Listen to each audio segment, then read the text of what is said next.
Very good morning, students. This dissection is for the deep fascia of the palm. Now the deep fascia in front of the palm is modified into three different ways.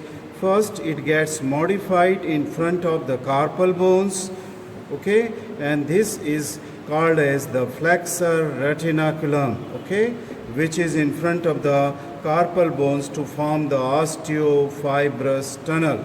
Then the tendon of the palmaris longus, which goes in front of this flexor retinaculum, get expanded, and it is in the middle part of the palm. It forms a triangular fascial band, okay, that is called as the flexor retinaculum. That is called as the Palmar aponeurosis. You can see this. This is a triangular aponeurotic sheath, which is the modification of the deep fascia in front of the palm. Then here I have dissected the modification of the deep fascia in front of the finger in the form of the fibrous flexor sheath. So in this dissection I will show you the three modifications: flexor retinaculum, Palmar aponeurosis, and in front of the fingers the fibrous flexor sheath, which retains the tendon of this flexor digitorum superficialis and profundus. Let us see first the flexor retinaculum.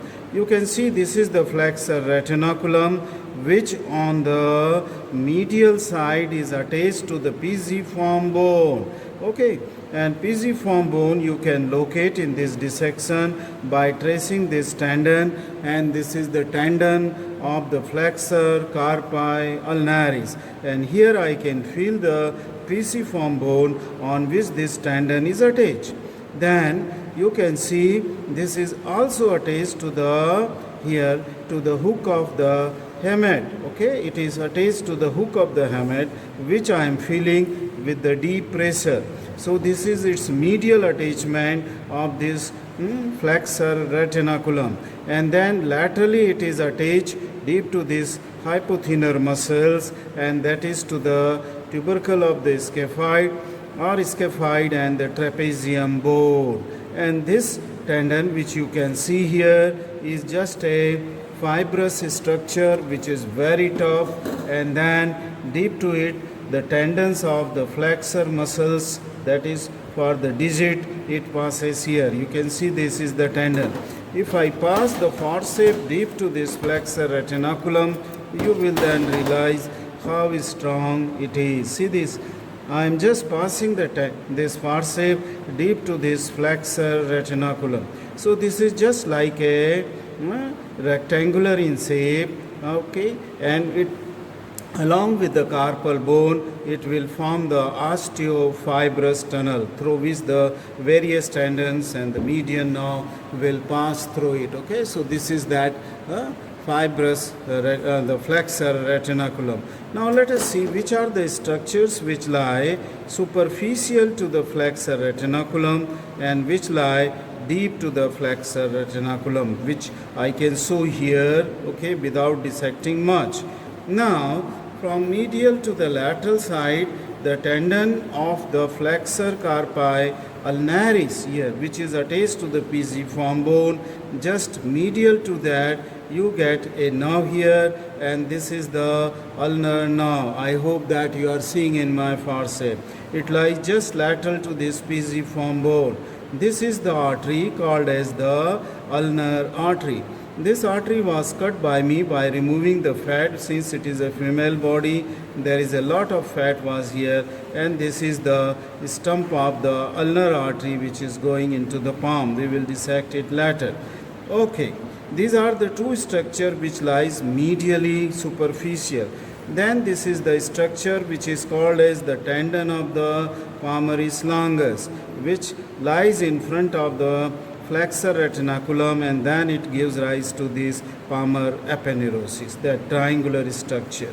Then still lateral, this is the tendon of the flexor carpi radialis here, and just medial to this tendon, and lateral to this tendon and medial to this muscle, which is called as the brachioradialis, which is attached onto the lower end of the radius.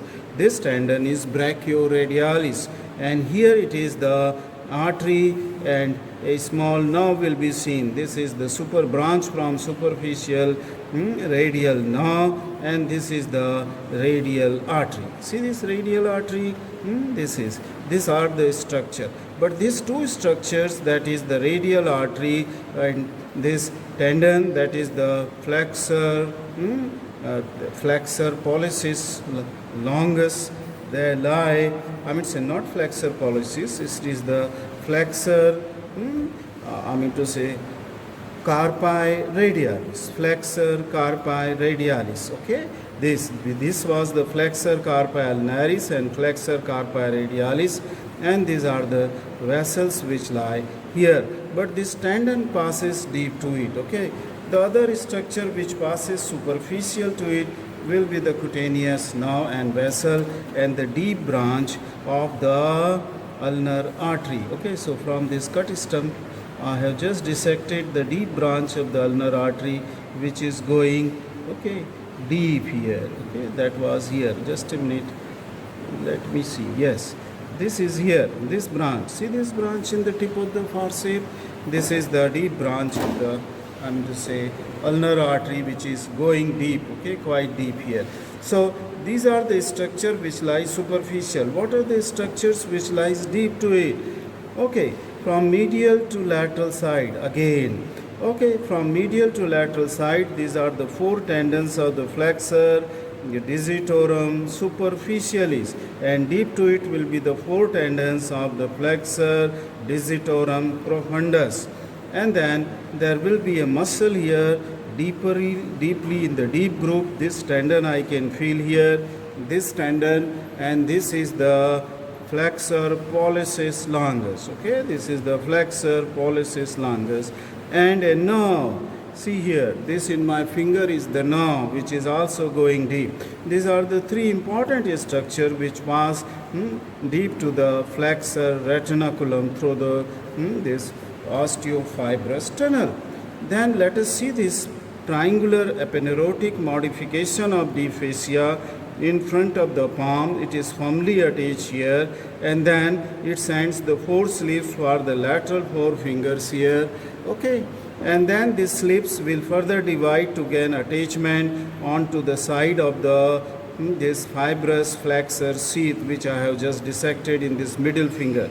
This will go and get attached to the fibrous flexor sheath here, right.